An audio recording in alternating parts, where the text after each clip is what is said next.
Welcome to Wrestling Chat with Friends. Thank you for the privilege of your time tonight. I am EJ the Collector. Looks a little different than it is most weeks. My tag team partner, Tom, not medically cleared to join us tonight. Instead, we've got our producer, Cheats, in the booth. Cheats, good to see you, man. Thanks for joining us on Tuesday. And a very special guest. I am really excited about our show tonight because Cheats, professional wrestling is returning to Richmond, Virginia this Friday. Hardywood Brewery, February 2nd. RVA Wrestling is coming to Hardywood, and we have the co-CEO of RVA Wrestling, professional wrestler Timmy Danger. Timmy, thanks for joining us. How you doing, man? I'm great. I was medically cleared to be here tonight. Thank God, one of us was. Stop by patient first, make sure I was good to go, and I'm here, guys. I'm so excited to hang out with you guys, man. As you said, we have the big RVA Pro Wrestling show tonight. Hashtag RVA Pro on social media. It's sold out in 26 hours. That's what I was going to say, man. Like, I wanted to congratulate you at first, but also, like, kind of sucks to the people who are hearing it tonight and knowing. But I did hear there is a way to possibly get tickets tonight. And because we're coming up on a deadline, get it out of the way first. How can people who don't have tickets maybe get their last chance to possibly see the show? Last chance to get tickets. Go down to our good friends at Cabo Fish Taco. It's amazing tacos. They're at 3022, I believe, West Broad Street, down in Scott's Addition, right by Hardywood, right by lunch and supper. You go on in, get any food menu off the item. I believe it's $4 tacos tonight. Great tacos. $4 tacos. Can't beat it. Just make sure you order anything. Take a picture with the food. Go on Instagram. Tag Cabo.Richmond. Tag RVA Pro Wrestling and hashtag RVA Pro. Will put you in a drawing to get 2 free tickets. That drawing will be at Instagram Live, RVA Pro's Instagram Live, tomorrow night at 10:30. The winner gets 2 free tickets and a $25 gift card to Cabo Taco. So it's a really good deal. You should definitely check it out. That ends tonight at midnight. So you can listen to me run my mouth for a while with these great gentlemen, and then get some tacos, sing some karaoke, and hopefully win some wrestling tickets. Karaoke is great. Tacos are amazing. But these might be the last 2 tickets available for the show Friday. Yeah, pretty much, man. You know, it's up to the venue. I really have no say in it. They said sell these tickets, and we sold them. So now it's this is like the last chance to get tickets, really. And this is your second event you're putting on at Hardywood. How's that relationship been so far? I mean, I went to the first one too, and it was great. Thank you. They seemed real excited to, have you guys back, and we're glad you're back Friday. We love Hardywood, man. They've been great to us, man. I've been wrestling almost 20 years. And I've wrestled all over the country pretty much. And I've had venues treat us really good. Venues treat us really bad. Treat the boys really good, really bad. Not, you know what I'm saying? And they've been treating us great. They've been so good to us. Great venue with great beer. I'm drinking the Hardywood Pilsner right now. Hardywood's great, man. They're both their locations in Richmond are amazing. We're getting very local on the show tonight. We will be talking about major wrestling. Of course. Not that RVA wrestling isn't major, but yeah, there's been a lot. Every week now there is drama and breaking news, a report in wrestling, and we're going to get to all that. But we did want to spend this first segment talking about the show this Friday at Hardywood and about your wrestling journey, Timmy. Of course. Friday night, you've announced on your socials a lot of the match card. I'm sure there are plenty of surprises. Yes. Still, but let's just go through a couple of them, and we'll start with you. You're wrestling Killian McMurphy on Friday, and you've aligned yourself with Keith Sharkey.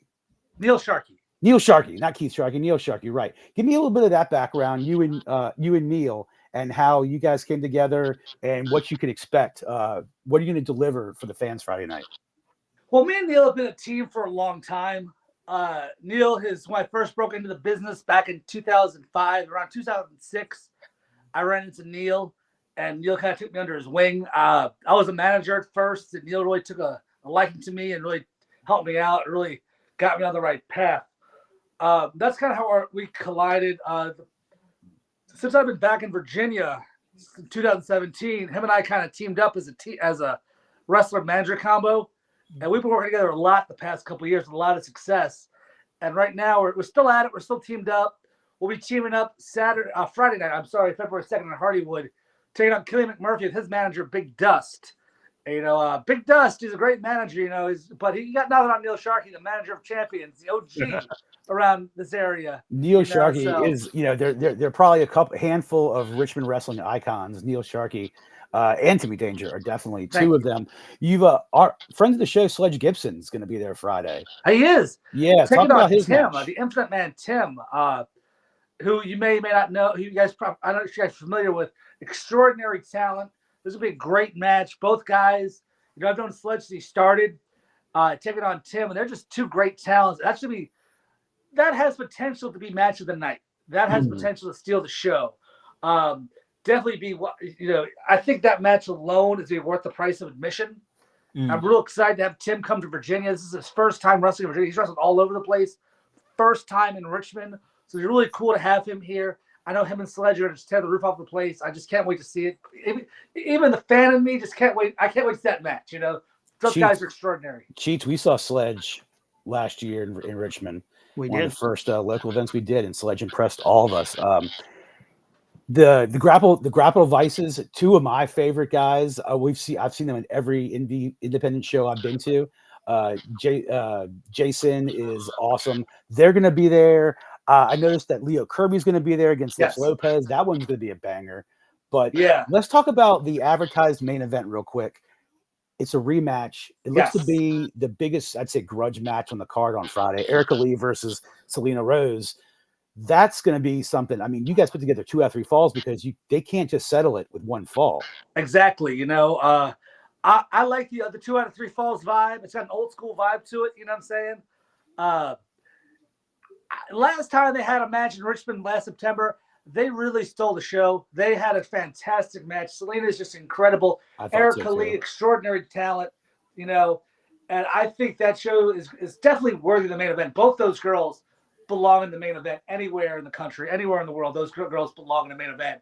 And I think this Friday at Hardywood, when you put them two together, 2 out of 3 falls, I think they're going to top what they did last time and have just a fantastic match. I can't wait to see it myself. Timmy, you've done a great job putting over Hardywood, putting over RVA wrestling. There's the reason why you're the man out there. That's awesome. But let me ask you this.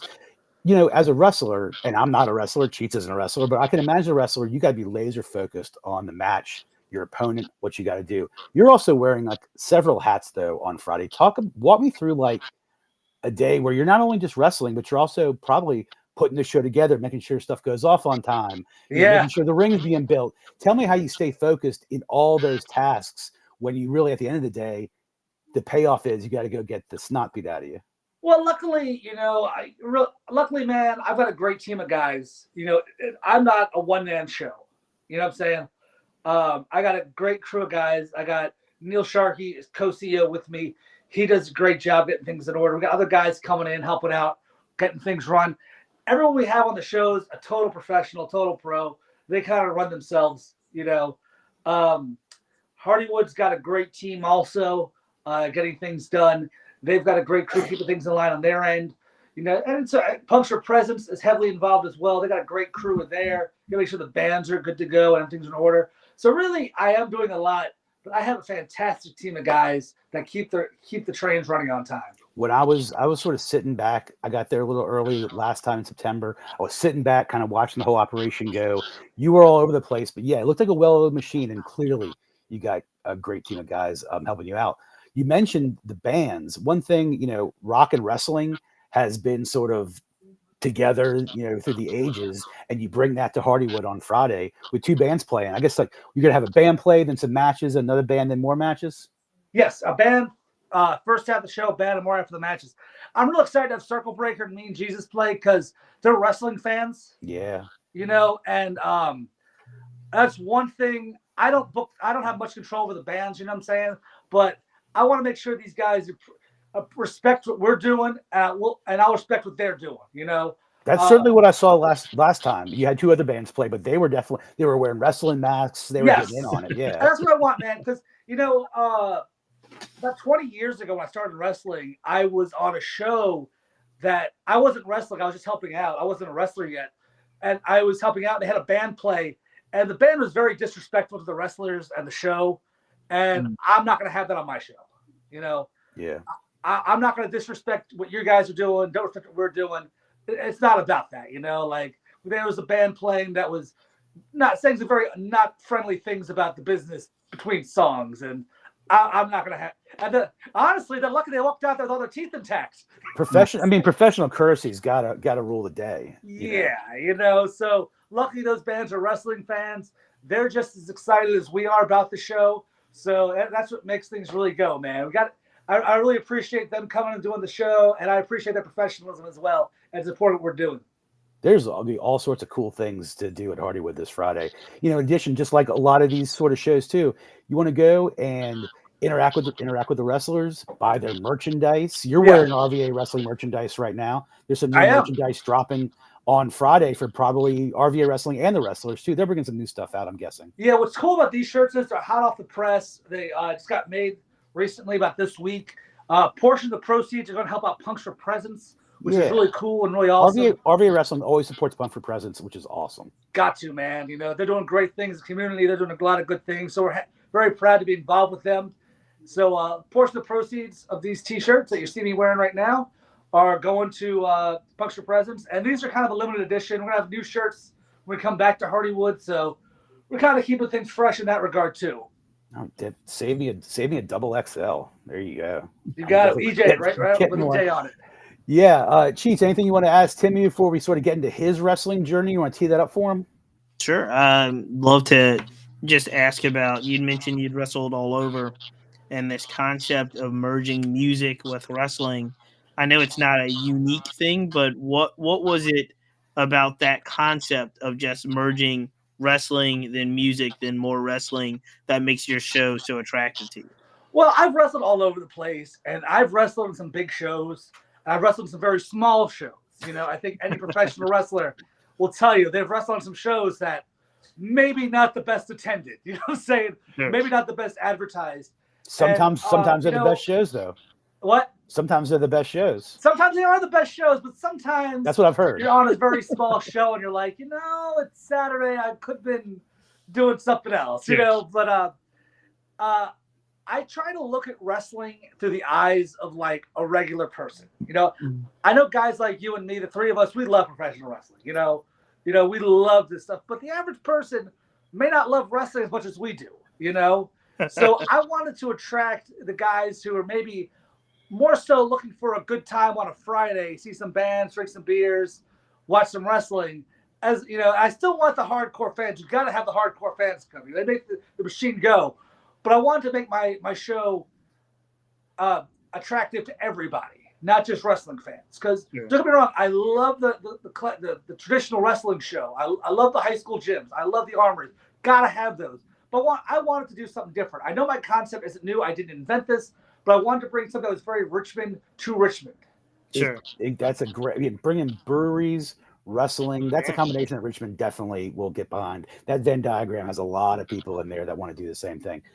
Yeah. I want to move to you, Timmy, your story, your journey in wrestling.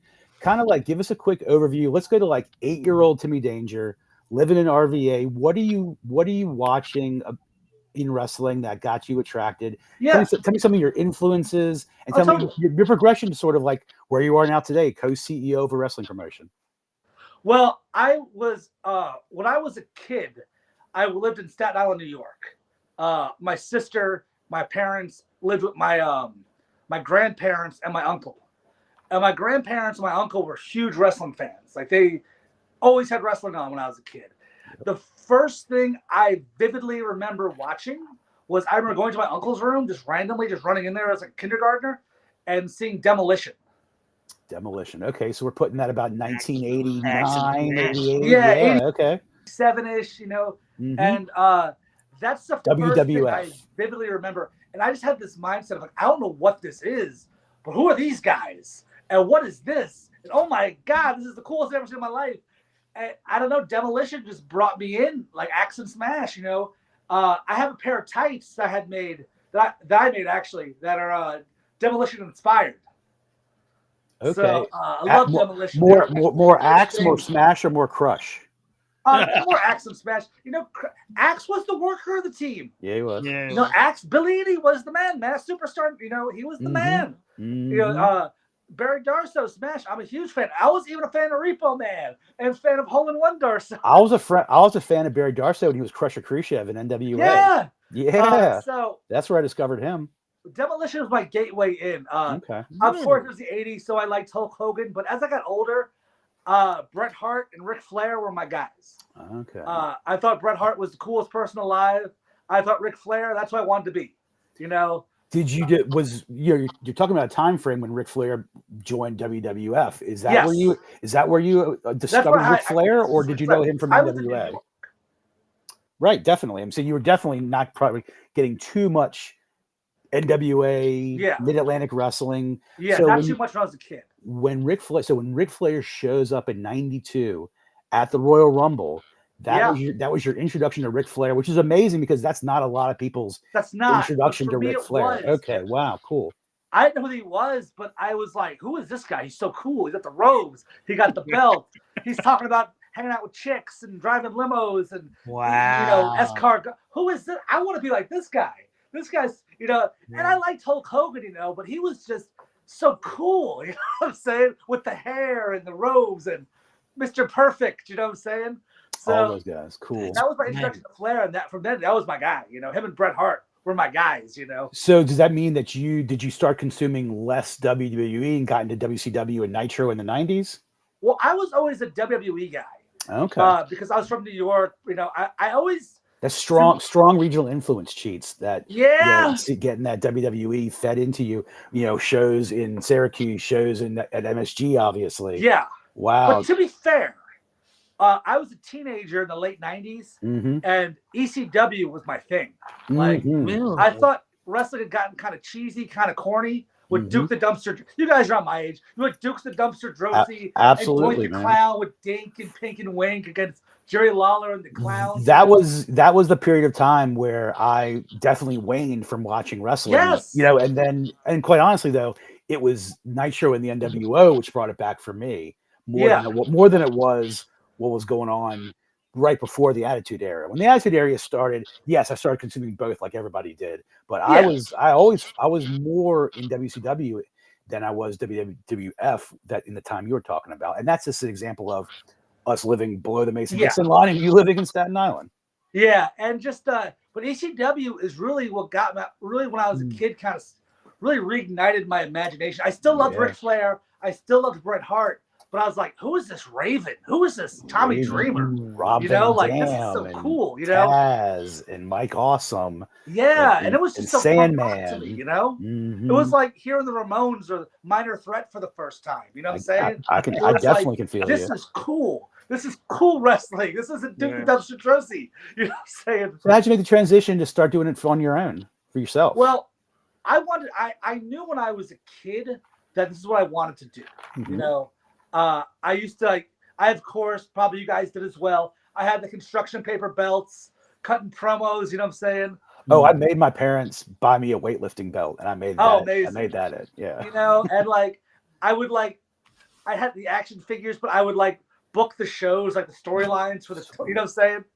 I knew it was what I wanted to do.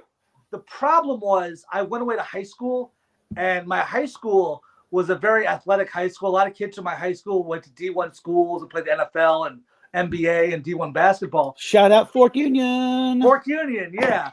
And I'm a chubby, sick 15-year-old kid, you know what I'm saying? Never touched a weight in my life. And, you go to the weight room and you try to start lifting weights at 15 and you're a chubby kid, and the guy next to you, he's going to play for Michigan next year. And you're trying to get some weight up on the bench. This guy's throwing up 3 plates like it's nothing. You get a little discouraged, especially at 15, right? So I was kind of like, maybe this is not in the cards for me, And plus, when you're a kid, you see Hulk Hogan's stats. He's 6'6", 330. You're like, those are just numbers. Then you see it in person on a guy going, playing offensive line. You're like, okay, I'm not that. You know what I'm saying? When I got to college, I still kind of wanted to do it, but my aspirations were kind of killed. You know what I'm saying? So I wound up, I went to local wrestling shows still up north, where I went to college up in Pittsburgh, and the guys were still pretty big. There's no, you know what I'm saying? But I moved back to Richmond from college, and I met a group of local wrestlers from a promotion called Richmond Lucha Libre. Yeah. And I became friends with one of the guys. Not so big guys. Hey, shout out to James Long. Shout out to Chris Silvio. Great Mhm. dudes. Shout out to those guys. You guys are awesome. They were great dudes. But one of the guys I became friends with, and he kind of humanized wrestling for me in a way. Like, he wasn't 7 feet tall. He wasn't 320. You know what I'm saying? And I started hanging out with Richmond Lucha guys, and they were just regular sized dudes like me. You know, Yeah. none of them were like star athletes, you know, playing football for Michigan next year. You know what I'm saying? And James Long and Chris Silvio, they were great.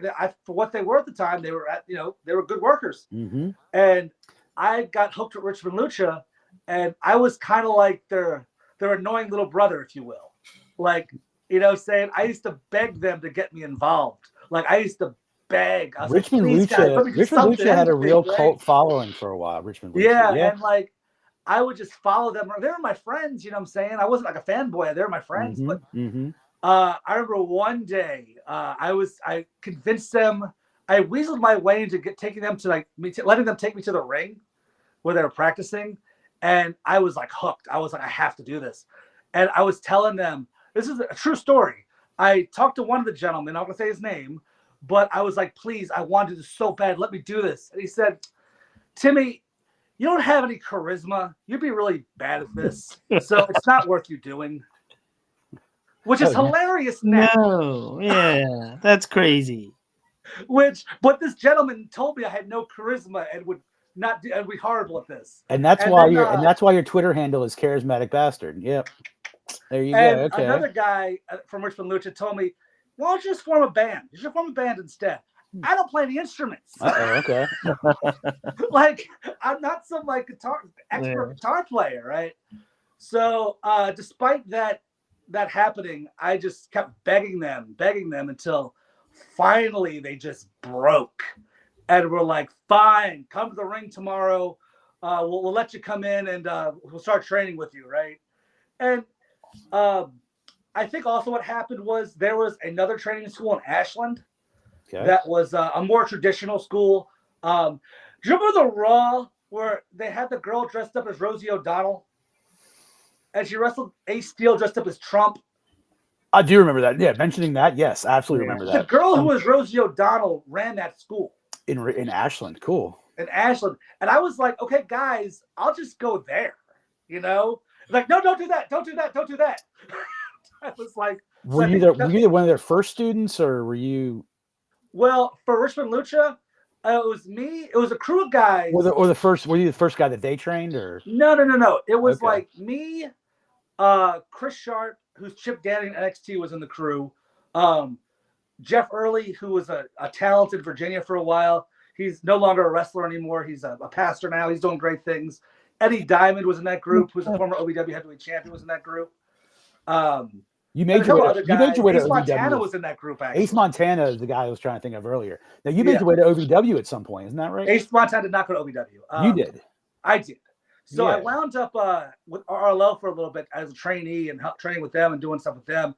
And eventually me and one of the guys in charge had a pretty bad falling out. And I wound up meeting Dave McLeod, Dave Cullen from GXW. He was starting GXW wrestling here in Richmond. And he kind of took me in, and the Pharaoh and Neil Sharkey were there. And they kind of took me under their wing and kind of like, well, they don't want to work with you. We'll work with you. And they were kind of my first formal training, if you will. Mm-hmm. So man, I totally missed all this living in Richmond. This is because this is basically what I would have chosen this as a career path too, if given the opportunity. Yeah, at certain points in my life, I was in the right place in the right time. That's awesome. I mean, we were talking beforehand. You went to OVW. You were trained by Al Snow at some point. Is that correct? Yeah. What wound up happening was Chris Sharp, aka Chip Danning, is my best friend, one of my best friends in the world. Shout out to Chip Danning. And Chip Danning, Chris Silvio, and James Long were in OVW. At the time, I was wrestling. I was doing manager commentary stuff for GXW, and they were like, Chip Danning, Chris Sharp was on me all the time. Like, you're too good to be at Hopewell once a month. GXW's running Club Aurora shows that are drawing people, but you need to be on a bigger stage. You need to further. This is not getting you where you want to be. So in 2012, me and Eddie Diamond packed up our shit, got in a U-Haul, and moved to OVW in Louisville, Kentucky. huge. Yeah, and Rip Rogers was my trainer. Rip Rogers. Rip Rogers, hats off to the hustler. He really he was hard on us, man, but I wouldn't be talking to you right now if it wasn't for Rip Rogers. Rip Rogers really taught me the business and taught me how to work. What's a piece of advice that Rip Rogers, Al Snow, someone along the way that has given you that has just stuck with you this whole time? The best piece of advice I ever got in professional wrestling wasn't from either one of those guys. It was from Cliff Compton. He was Domino. Yep. Cliff took a liking to me, and Cliff really took me under his wing. And I doubt Cliff is watching this, but Cliff, if you're watching, what's up? Cliff told me, he said, no matter what you do on the show, make sure everybody remembers you. That's good advice.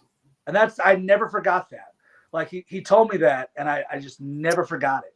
That's probably the best advice I ever got in wrestling. That's advice for you because, wrestling is a combat sport as well as it is a theatrical performance. And I think in both those industries, you want to make sure someone remembers you. Yeah. But Rip was really old school, man. Like Rip, he drilled us, man. Like he told me I sucked every week until one week he didn't. Oh, no. And I thought something was wrong. Man, you didn't do a performance center. You didn't go that route, man. You got in the dirt with guys, and you've rubbed elbows with some guys who are getting to be main event stars. Talk about some of the bigger names that you've kind of met along the way and have maybe grappled with once or twice. Oh yeah, totally. I gotta give a shout out to Swerve. He was GXW with me. Shane Swerve Strickland. Yep. That kid deserves everything right now, man. Such a great talent, phenomenal talent, man. Really proud to have I was a part of his journey to where he is now, So I'm super proud of that guy. He was a GXW guy. I was telling you on the phone the other night, he was Deacon Strickland in the Holy Union, tagging with the Reverend J Boogie. So he's come quite a way since one of my current favorites. Swerve Strickland was one of my current favorites. He's going to be AEW champion.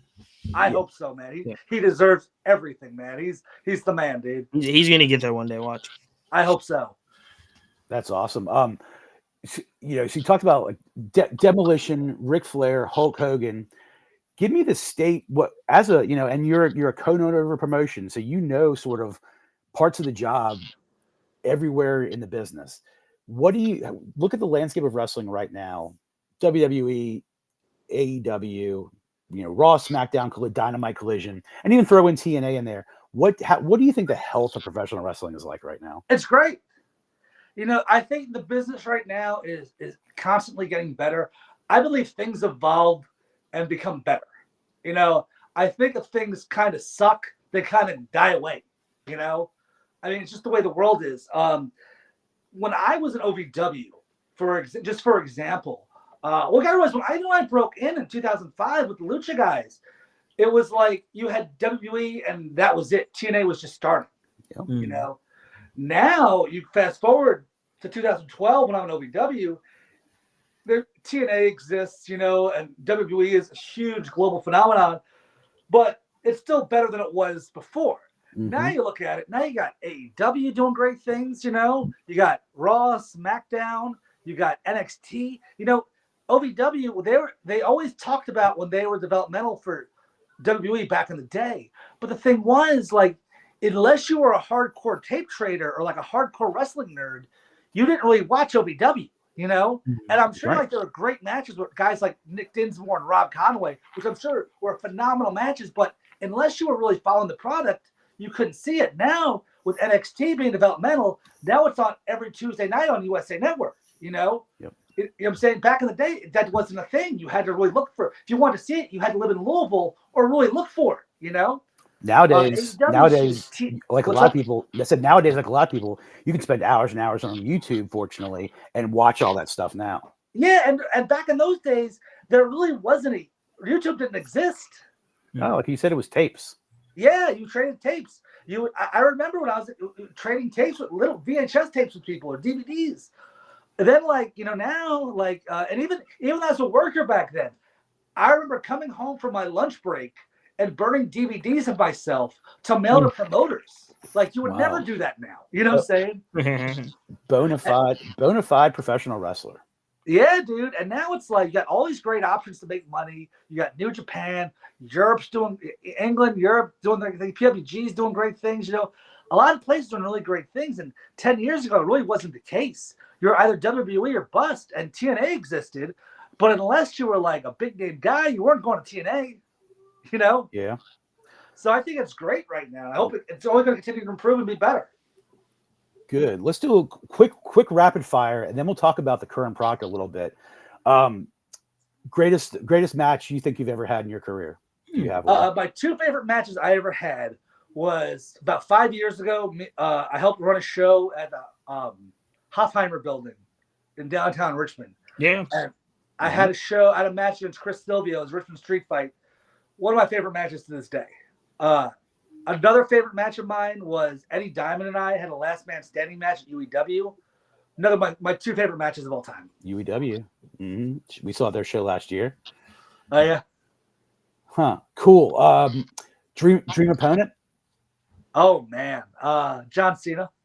John Cena. Interesting.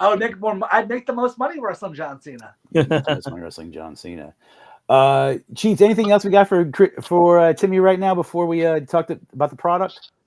Yeah, I'm really fascinated about just like kind of the state of Richmond wrestling. So you'd mentioned UAW. Obviously, this is a fairly new promotion with RVA Pro, but you mentioned the Richmond Lucha and back in the day. Take me a little bit through just like what like what your experience has been just with Richmond shows. I remember going to shows at Alley Cats. Remember the Alley Cat shows? Those were probably my first Richmond kind of promotional shows. I don't even know who threw those shows, but I just remember people jumping off the roof at Alley Cats and landing in the ring. And so for people that may not be as familiar, what are some of the like promotions, some of the places you worked in the Richmond wrestling scene?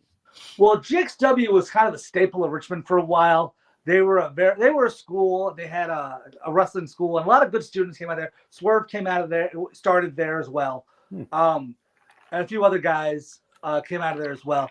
But they had a school show with and they had a good thing going.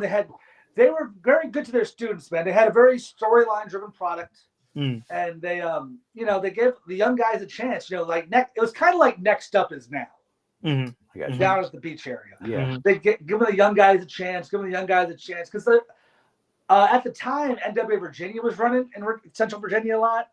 And they were a very old school, very traditional promotion, and they would have never given a lot of younger guys like that a shot. So GXW was kind of the place that gave young guys the opportunity, in my opinion, What were those years? The GXW started 2006. Okay. Closed in 2017. Wow. That's a good little run, man. Yeah, that's a good run, man. That's a good run. And so go ahead, sorry. Yeah, I'm interested too, because as a fan and then turned into a worker and traveling all over, it's something different to be like a co-CEO, right? Like, what was it that made you say, like, hey, look, I want to be on this side. I want to be on the admin side. I want to put together these things. I want to give these opportunities. Yeah. I always kind of like had a hand in like some sort of creative. Like I was always kind of hands-on on what I did, for better or for worse. Kind of like, I'll be honest, kind of like my biggest strength and biggest weakness was my big mouth.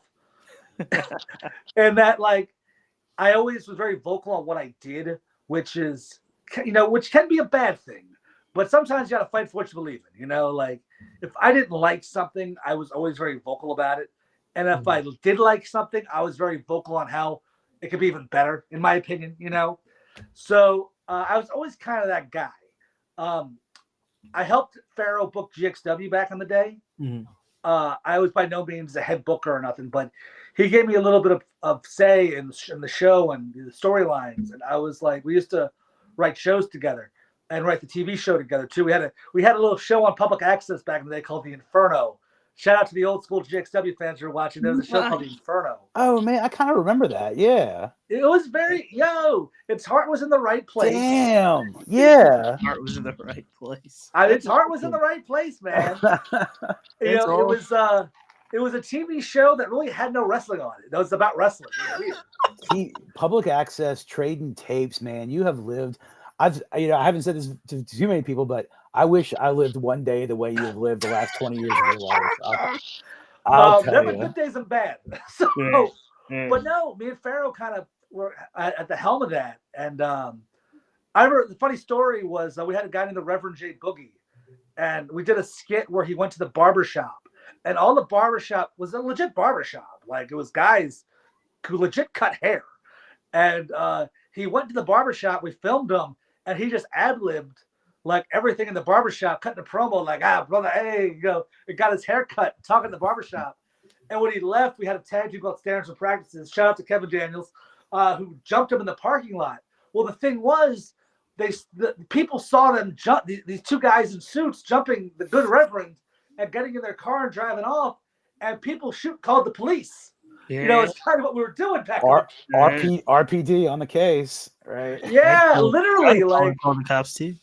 Yeah, so that literally that happened, so a lot of stuff like that. But as far as RVA Pro goes, so a couple of years ago, I helped run a show called RVA Wrestle back at Hofheimer Building, which had one show, wanted to have another, but things just didn't happen. Sure. And I was kind of done for a while. Like, I was kind of burnt out on wrestling. Like, just the pandemic hit. I came back during COVID. Okay, yeah, I was wondering. Yeah, I had come back and I had a home promotion down, in another part of Virginia that, stopped using me, and I kind of took a lot out of me. And the stuff with UEW happened. UEW folding took a lot out of me, and other things just kind of happened. I was kind of like, is this it? Am I not supposed to do this anymore? Am I done? And I took about a year off. I wrestled maybe one show in the span of a year. And this Hardywood opportunity came up. And I just, actually, even before that, my friend Humphrey J had a retirement show last year. And he invited me to wrestle Leo Kirby on it. Mm-hmm. And I had posted a flyer saying, hey, I'm wrestling again. People were excited. And then the Hardywood opportunity came right at the same time. And I was like, maybe I'm not done. Maybe people are excited to see me. So I got with Neil Sharkey, and we got got everything off the ground, and we put together the September show together. And I was there. It was awesome. Thanks, man. The bands were awesome there. It was a real success. You had Chad did a great job announcing. You raised money for Punks for Presents. Yes. And show number 2 is this Friday. Man. So the stars just kind of aligned. Mm-hmm. Well, you've graciously invited me out there on Friday. I'm going to be there. Hopefully, get a little peek behind the curtain, see how how it's all made. I'm really excited to be there Friday. Excited for you. Excited for everyone who sold out the show, which is amazing, dude. Because not to toot our horn here, but I can't tell you the last time an independent professional wrestling show sold out that quickly. Mm-hmm. You guys were not expecting that. I could tell when you were doing announcements. Yeah. I thought it was going to be like a good show. What happened was we hyped it up all week. It was going to go until 8 o'clock on Friday. And when 8 o'clock on Friday came, I put my phone face down. I'm like, I don't want to see it. I don't want to look. I don't want to look. I'm not thinking about this. I'm going to watch TV. And then about 8:15, 8:30, I couldn't take it anymore. I had to look. And I saw how many tickets had sold in the first half hour. I was like, wait, hold up. Oh, what? It's working. So it's, shout out to everyone who bought a ticket, it's incredible. It's really overwhelming to us because when you do something creative, like a professional wrestling show, or even a podcast, whatever, you get the mindset of, well, people care. Will anyone watch this or listen to this? And when they do, it's kind of like, oh, wait, hold on. What? Yeah, getting that sort of feedback. I mean, it's one of the things wrestlers say. It's why they keep doing it, because they can't, they can't almost be without that pop in the crowd. What keeps them going, and that's awesome that you're still getting that pop after 20 years. And it puts you in rarefied air. Yeah, and in 2007, I did a show for NW Virginia in Danville that drew 7 people. and that's my bar. Seven's your bar. Where was the ceiling? How many people did you There prevent? is no ceiling, but what? And look, if I can sell at least 7 tickets, there you go. You've already beat Danville. Yes, Dan Vegas. Nothing against some good people at Danville. It was just a poorly advertised show. Dan Vegas is a great place. You told me previously when we talked that you don't quite get why people who are professional wrestlers, on their own on the independent scene, aren't keeping up with the current product. You keep up with the current product, obviously. Did you watch Royal Rumble on Saturday? I did. And that's another thing I told you on the phone. It's like one of my biggest pet peeves of professional wrestlers is the guys who act like they're too cool for school, who say stuff on Facebook and Twitter like, I don't watch the current product, haven't watched in years. I only watched Georgia 83. It's like, but you get a chance to go to AEW, go to NXT, you got to know who these people are. You've got to know what's going on, Yeah, if you want to succeed, you might actually be facing one of those guys before too long. Exactly. Yeah, so what did you think about Royal Rumble on Saturday? I enjoyed it, man. I did too. I thought the right people got over, and I thought the right business was done. I think it left people excited for WrestleMania.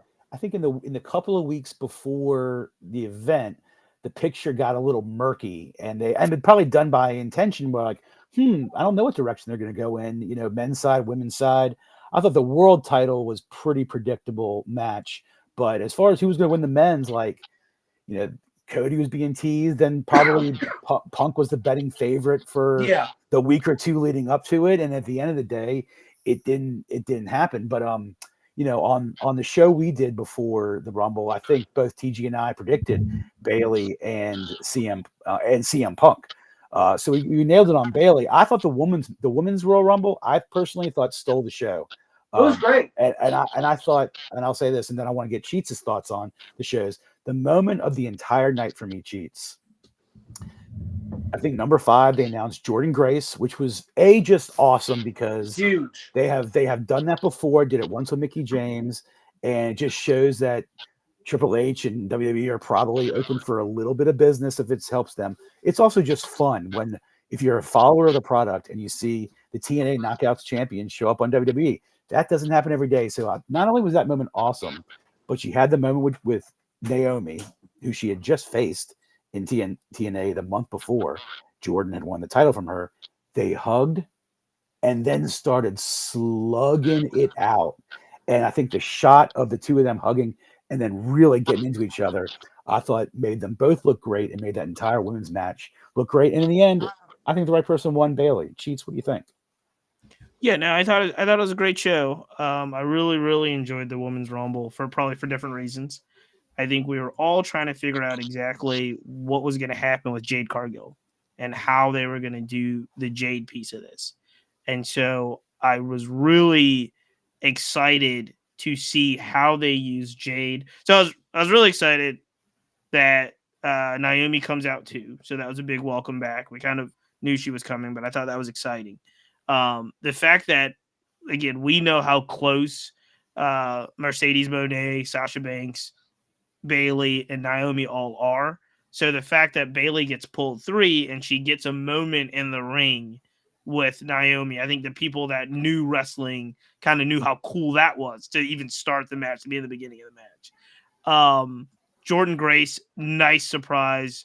Really thought they made her look amazing. I thought they made her look absolutely great. She was able to just really show her talent and show her as one of the dominant people in the ring. I thought that was really cool, not just for Impact, but I thought it was really cool for Jordynne Grace. Like, she deserves a moment like that. Totally. And so I thought it was really cool that they did that. I thought they did the right thing by Nia Jax. They made Nia Jax look as tough as she could be, as in like this immovable force, if you will. And then comes Jade Cargill and ultimately dispenses of Nia. I just thought that part was done really well. They give you the Jade Bianca stare down that we know we wanted. They give you that moment. They give you the double, Bianca and Jade both showing their strength with people on top. There were so many nuances of the Women's Rumble. They gave you the damage control turmoil still. Like, the Kabuki Warriors still hate Bayley. We love that. It's really funny. And at the end of the day, like, they did all these things. Liv comes back. I think she's number 30. It's good to see her. Like, she didn't have to do too much work. They gave you there's a Becky Jade moment. They gave you the Women's Rumble gave you a lot of great things. But ultimately, at the end of the day, the business was done, and business was done the right way. Bayley gets the win. And now you've got that Damage Control with Kabuki Warriors as the tag titles, Io Sky with that belt, and they're all just waiting on Bayley to take out whoever she's going to take out at the Rumble. I guess it's Rhea Ripley, and see if they can like run the gamut. Which they probably, the question is, will they let them Damage Control control the whole scene with all the belts, or is this the perfect moment for them to kick Bayley out, have her turn face, do the things that like Bayley never gets there, because if she doesn't get there, it's probably not because of Rhea Ripley, right? It's probably because of Damage Control turns on her, right? I'm hoping that's how it goes too. I would like to see, Bayley was a huge baby face before she turned heel. Her heel work's been great, but like TG has talked about it a lot on the show. Bayley's run as a face, as a hugger, as over maybe as any female talent has been in a long time. So I'm starting to turn the corner on that, and I know we've talked a lot about it on this show, but I'm starting to think, and this is very nuanced and strange, but Bayley has actually changed a lot. I went back and looked at Bayley from several years ago, and Bayley's matured a lot. Bayley's changed a lot. She's had some injuries. Her wrestling style, her body type, everything about Bayley feels like an older, more mature heel. And I don't think, I don't think she wants to try, but I don't think Bayley goes back to the kind of sporty, athletic Bayley. She can never do that. So I'm starting to turn and say, like, no matter what happens, the Bayley you were getting down might be the best Bayley we're gonna get. Bayley said it herself in the press conference after Royal Rumble, is the Bayley that you're seeing now is the Bayley you saw a year ago, 2 years ago. So I've changed because this has been me the entire time, and you guys either love me or hate me. So she has not changed who she is, and I think her character work is fantastic right now. I'm glad we have a 20-year veteran of professional wrestling here with us tonight, because I want to know, do you have any specific opinions or thoughts about what Logan Paul has done in the last year and a half? Logan Paul? Yeah. I think he's great for business. I'm glad to hear that. I think he's very honestly, like, real talk, like, Logan Paul is very naturally athletic. He's a fan of the business. He's gone out there and performed very well. He cuts good promos. He has a great presence. I think he's a natural. Like, I think he's great for business. He is a natural. If Logan Paul, for some reason, had the Timmy Danger dream and the drive, he would be one of the biggest icons in wrestling, because you sort of summed it up. Yes, he has great charisma. He's out there. He's working hard. He's doing great.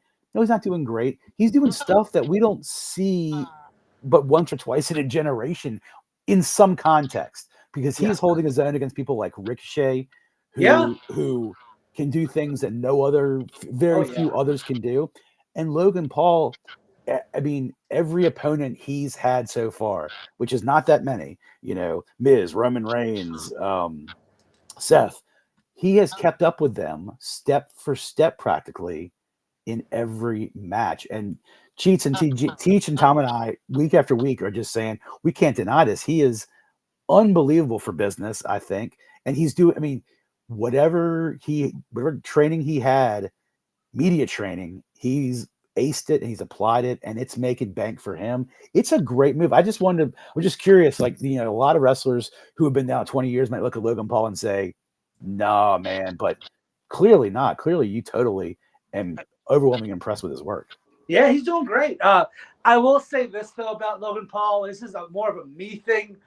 I realize how old I am sometimes when, like, I'll watch Logan Paul and then, like, here's Logan Paul's buddy with 1 million followers on YouTube. I'm like, I don't know who that guy is. Right. Like, we all suffer from that. KSI, I didn't know who he was. KSI is way more over than me on social media, trust me. But when at WrestleMania they like took his mask off and they're like, Yeah. "It's KSI." I'm like, Who? "Yeah." You know? Yes. I mean, I would go for. I'm prepared today to go farther than I think I've ever gone on Logan Paul in regards to saying, like, he's just a really, really good wrestler. He's good. Like, all of the things that a wrestler does. So if you're looking at, say, wrestling, like, say you're looking at wrestling like hip hop, right? And there's all these different elements of hip hop.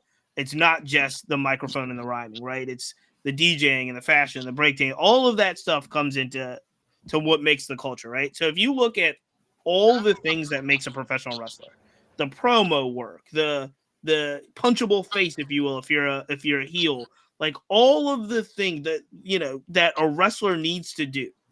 Not only you used a good term, EJ, you were like, oh, he's kind of walked with these guys step by step.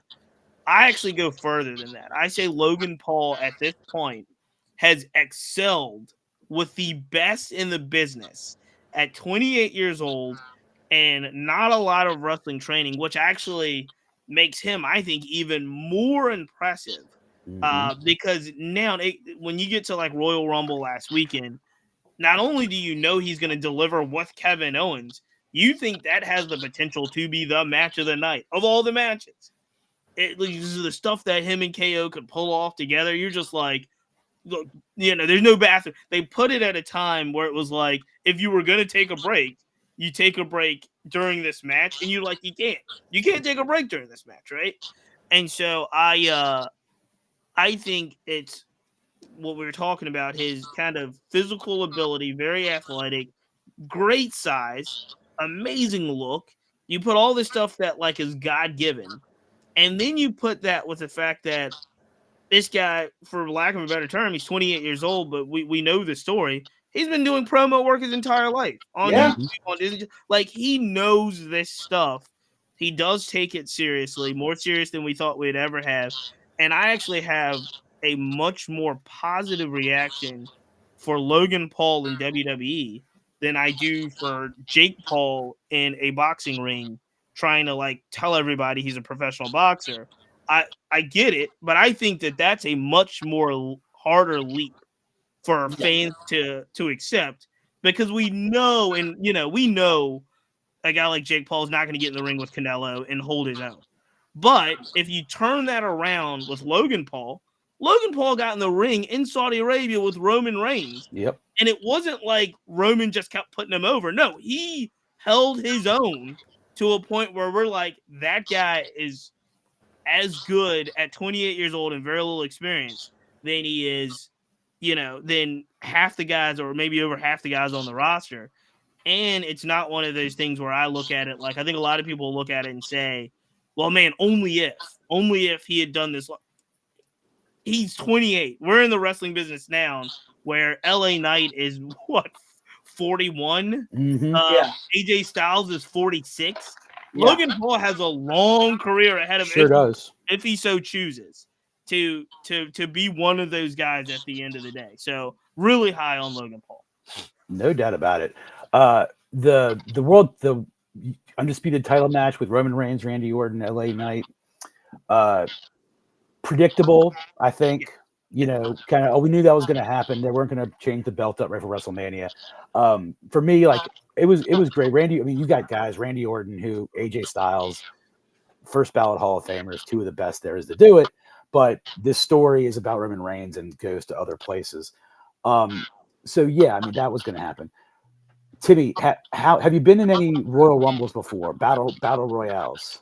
Hey man, look, I have won 2 Battle Royals. Nice. He's won 2. I have won 2 Battle Royals. Okay, so what is the psychology of a Battle Royal, with the stakes being that the winner gets the main event at WrestleMania? But talk about really the psychology of being in there with up to 29 other superstars. Psychology, I mean, just everyone's trying to win, throw the guy over the top ropes. I think what you think about the psychology of a Royal Rumble or a Battle Royal kind of match, I think a lot of guys on the independent scenes, and of course, we've all been to indie shows where they have a battle royal. You know, it's gonna happen. You know what I'm saying? But a lot of guys take those matches and they want to do a Kofi Kingston spot or do the Jerry Lawler hop around the ring outside for a while spot. You know, and it's like just try to throw someone over the top ropes. It's that easy. Is there an element? Is there an element though of like staying sort of out of the fray when the time is right, and then getting involved when the time is right? Make yourself small. Make yourself small. That's what everybody's. Cheat. Speaking of Kofi, he didn't get like sort of featured spot in this Royal Rumble, and I think in the last couple of years, since some of those historic moments where Kofi was balancing and leaping to save himself, that's going back now 10 years. The last couple of years, there's been a few probably missteps. There's a which has caused an unintentional elimination. Yeah, I think they just sort of said we're putting this spot to bed for now for Kofi. Yeah, I mean, I think those guys are in a tough spot. I think New Day's in a tough spot without Big E. And what I mean by that is even what they're trying to do now storyline wise, kind of like if you notice, kind of an attitude change. We're going to be more serious. We're not, you guys have been fooled by the pancakes and the unicorns and the bootios, and we're going to be more serious. But they're in a tough spot because in a game, I think, where a lot of wrestlers are ascending, they're almost, let's call it the Dolph Ziggler phase, right? Like, they're very good workers. You can put them on TV every week. But at this point, they're not ascending, right? They're working. But even then, they may be putting over Imperium. You know what I mean? They're doing different things. And in a way, I think, unfortunately, and I know this isn't your question, EJ, but I think they're kind of in a real dangerous spot legacy-wise. Because what I mean by that is, I think we all know that New Day is one of the greatest tag teams, if not the greatest tag team in WWE history. It's 1 or 1A with the Usos. But if you look at Demolition. Demolition. And the Midnight Express. I'm a huge Midnight Express guy, too. I was a huge Rock and Roll Express guy. Yeah. And Midnight Express, sure. But if you look at where we are right now, and it was kind of illuminated, I don't know if it was last week or the week before, but it was like kind of the New Day is talking about kind of what they used to be, and you guys have to remember, and Jey Uso was right there. And I'm sitting here thinking, like, at one point, these were the two top tag teams, maybe even in the history of the company of all time. And now it's like with the Bloodline story and the Usos and what's happened, they're still way up here. And like I just feel like that kind of legacy of the New Day is starting to slip away. And obviously we obviously want Big E at one point. Now it's like we just want him to be healthy for the rest of his life and so forth. But it's like, man, if we could have gotten his return somehow, and I don't think that's coming anytime soon per se. But it was like maybe that helps solidify what the New Day is. I do fear that because it was really Kofi and Big E that were able to be solo title guys. Xavier's biggest pop was King of the Ring. That's going to be the biggest thing he's ever done solo wise. So I do feel like, man, there's something that's slipping away in a way that's not like, I don't know if we can get it back. Like you and I were talking about the Street Profits. There's still hope for the Street Profits that they can figure out a path. They're not on it right now, but figure out a path where they could still be kind of moving up. I just don't see how New Day gets there. So with that said, I think Kofi in those spots and Xavier, I think a lot of those guys right now are just afterthoughts, right? Like, they might be 1 of 30 in the ring, but they're not. There's no threat there. Well, don't you kind of think like the furthest you can take something in wrestling is the world title? Yeah. That's the top. And I kind of feel like once Kofi Mania hit a couple of years ago, where he had his big moment beating Bryan Danielson at Mania, that was really kind of like the peak for what they were doing. It was really, after you get up there, there's really nowhere else to go. True. I think that, yes, I think you're right about solo Kofi and Kofi Mania. Yes. After you reach the pinnacle, there's nothing else you can do. And he earned that build, right? He worked his ass off to get that build. I do think that there's a life where you still remain one of the top tag teams in the business for some time after that, right? Yeah. And I think the Usos are a great example. Like it, they're doing great kind of individual solo work, split, bloodlines in turmoil type thing. But for that run that they had, like that bloodline run that they had was post a lot of Uso success. And it was the most dominant tag run that Jay and Jimmy had. Like they were beating everybody week after week after Yeah. week. And so I do think there's a place where you kind of are able to put them back in there and make them a great tag team. But in 2024 and moving forward, I don't see how you do that unless they get a jolt of like a Big E returning, maybe not even in the ring, but like a Big E coming back out with them being a manager or something. You know what I mean? Something's got to change. Right now, they're on a slope where something has to change their energy, and I don't know what that is. Huh. Let's go. In our last minute or two here, let's just talk about Cody won. I think sometimes the easiest or simplest story is the right one. It's the one that sort of was supposed to happen. He goes into the history books, back-to-back champion. They haven't had a whole lot of those. Seth Rollins made a strong case last night on Raw for him to face him at WrestleMania. And in a way, really, I walked away thinking this kind of dragged Roman through the ground so much in that title, calling it the Hollywood title, the Hulk Hogan title, that if Cody does what we all want him to do, finish his story, is it diminished at all because of the value that Seth put on that title? Did you watch Raw last night, Timmy? I will admit I did not. I had a lot of stuff going on last night. Okay, but did you see Seth's promo? I heard the promo where he called it the Hollywood title. Yeah, what do you think he made? I think he made. Did he even make almost too good an argument? No, because good Roman answer. Reigns honestly is the pinnacle of the business right now. Yeah, absolutely. Thank you, Timmy. Thank you. Yeah, Roman Reigns has been champ. I mean, I knew I liked you, Timmy. I like you too, buddy. Roman Reigns. Think about it, man. Okay, so you got Bruno Sammartino, who was champ for 10 years, and that's back when we had a show once a month at MSG. Mm-hmm. No one's gonna ever break that record. There's no, it just is what it is. Right.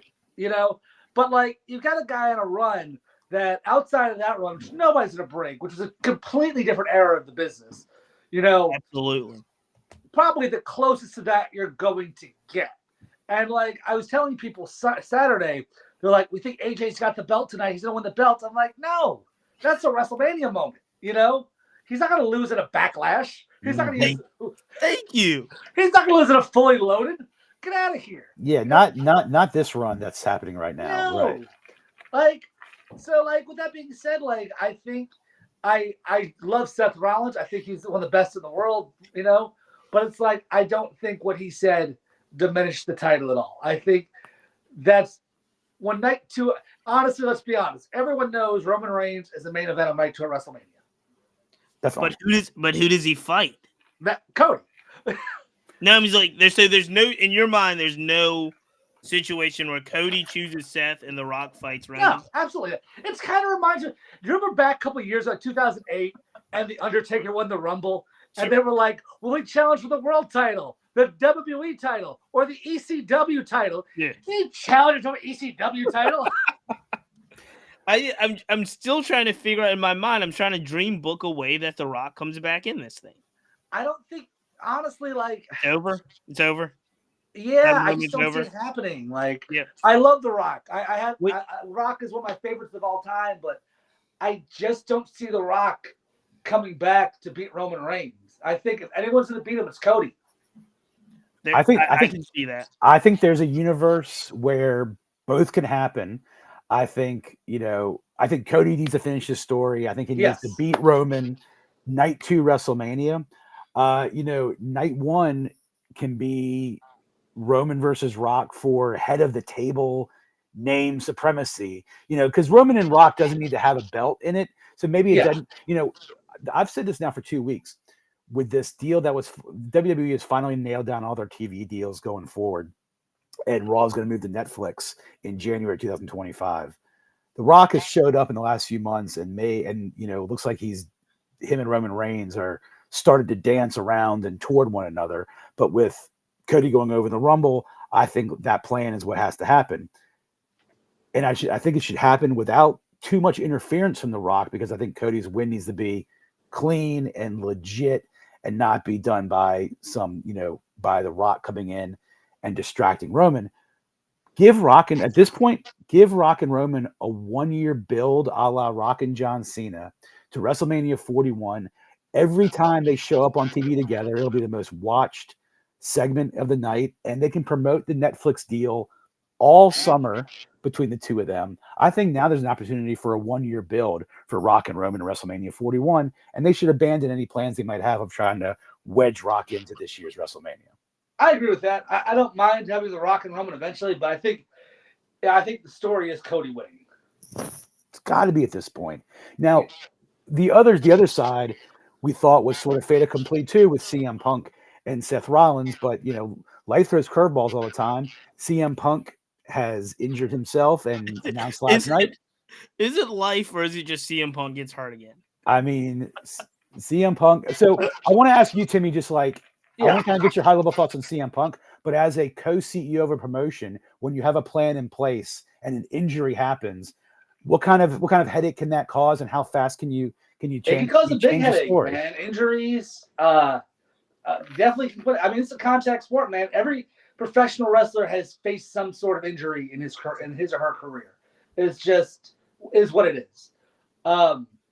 With CM Punk, it's just very unfortunate, but it's like, I mean, out for 9 months, you just came back and you tear your tricep again. You just tore your tricep like last year, and I'm not discrediting CM Punk. I'm just saying that's very unfortunate that happened. I think CM Punk is great for business. If you want proof, he had the highest selling shirt in AEW, NWE at the same time. Yep. And that's, unheard of. Just a little background. I'm the pro Punk side of this podcast. Are you really? Cheats is not quite pro Punk. TG, our other co-host, definitely not pro Punk. I am the pro Punk apologist. I love him. I'm just tired. I mean, it is what it is. Like he wears on hurt, and it sucks that he got hurt before and now he's hurt again. He just wears on me. Just wears me down, Timmy. I want him to have that. I want him to have that WrestleMania moment. And yeah, it's a total bummer, but the as we saw from this weekend, and as we saw from watch any NXT, and I encourage you to watch NXT, they have talent aplenty in that company right now. Oh yeah, they are stacked on all their rosters, and the future looks very bright for WWE. Another thing the future is very bright for, RVA Wrestling this Friday at Hardywood. Cheats, what you got? Yeah, no, so it's probably more just because of our discussions, EJ. I got two things on the way out. One, okay, let's hear it. Is if you're Tony Khan, how do you feel Jade Cargill, Andrade, CM Punk, Cody Rhodes, all are making kind of bigger statements now? So Cody Rhodes and CM Punk are the final two in the ring. Jade Cargill makes a big move in the women's rumble. If you're Tony Khan, do you look at this and say, like, this shows some AEW strength, or do you look at this and say, man, I really screwed up because I let all these guys out of the house? Not saying you had a choice on Cody, not saying you had a choice on Jade, but what is Tony Khan's emotions? I think in the course of any and every given evening, that probably swings both sides at some point, depending on what else he has going on. If he's left to sit and wander and let his mind wander too much, it probably goes to that, like, oh God, where do try to pinpoint a moment or moments where it might have gone wrong. Maybe he privately curses certain people about decisions that were made. But I think if I'm Tony Khan, ultimately, I just say, I got this in front of me. I got a show to put on Wednesday, a show to put on Saturday. And, I can't think about that. And I got to believe in the You don't think Tony Khan paid attention to Rumble at all? I don't think he sat and watched it like we did, but right. I think he has people who, if he wants, can brief him on the results, or he can go to Twitter himself.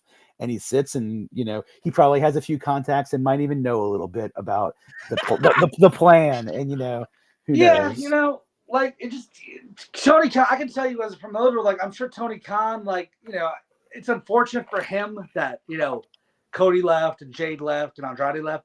But honestly, the guy's got 3 shows to run. Yep. Yep. Let's worry about our show. Let's worry about who we can get over, who can use moving forward. Yeah. It's like I said, it sucks for him that some of these guys left, but there's still a tremendous amount of talent at AEW that they could showcase. Yeah, I think at most he might have to humble himself a little bit when the next like TV deal is offered to him, and it might be a little less than he was hoping. But he's like, my company's not the same as it was 9 months ago, and not maybe what it's saying. But like that's what he's got to focus on, a TV deal, just to kind of keep the company afloat. Cheats, what else did you have going on? The last one on the way out, and Timmy, you have a question. Our friend Steve wants to know. I want to know who Blade is facing, Timmy. It was the question in the chat. Oh, nice. Right now we have her penciled in to face Zeta Steel. Zeta Steel. There we go. So, Steven, that's the answer. Oh, God, I can't do all of these, Steve. Hold on. Explain why you think Brad Armstrong is the best of all time. You think Brad Armstrong is the best of all time? Oh, yeah. Brad Armstrong's awesome. Brad Armstrong, he was amazing. He was amazing. Brad Armstrong. You see, here's the thing, man. The entire family. It was great. Brad Armstrong was great. He was an NWA guy. Brad Armstrong was amazing. Like, I'm a huge Brad Armstrong fan. I can tell. Demolition and Brad Armstrong, we know this. Were you also a Bullet Bob fan too? Of course you were. Of course. But Brad Armstrong, he just met everyone Okay, look. There's an art to making someone look really, really good. Sure. And Brad Armstrong was really, really good at that. Yep. Same with Barry Horowitz, same with George South, same with a lot of those guys. I mean, it just is what it is. Kendall Windham, not so much. Who do what? Kendall Windham, not so much. But Brad Armstrong, fantastic. Like, I can talk all day about Brad Armstrong. That's awesome. I bet. All right, on the way out. I bet you had the same opinion of Sam Houston, also, right? Not really. No, Brad Armstrong. Not really. No, the guys who made guys look good, man, like who are really good. I mean, like anybody can go out there with a guy like a Roman Reigns or a Rey Mysterio and have a great match. Mm-hmm. But when you take some of the guys like Brad Armstrong, Barry Horowitz, guys like that had to work with and make them look like stars, that's man. Yeah, Brad Armstrong's great. Is he in the Hall of Fame? No, he's not. I don't believe he's not. Are the Armstrongs in the Hall of Fame? It's like one big. I think Bullet Bob is. Yeah, because you can have the Armstrong. I'm surprised the Armstrongs are on there just as one big thing. I'm going to look this up. I think Bob Armstrong's in the Hall of Fame, and that's it. While Cheats looks that up, hey Timmy, this has been a great hour 12 with you, man. We gotta go.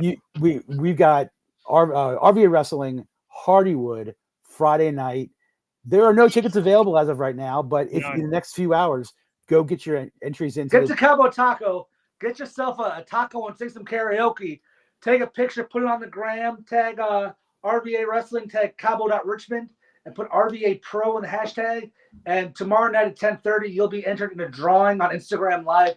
RVA Pro Wrestling Instagram Live will be announcing the winners, and we'll have an open discussion in there about whatever.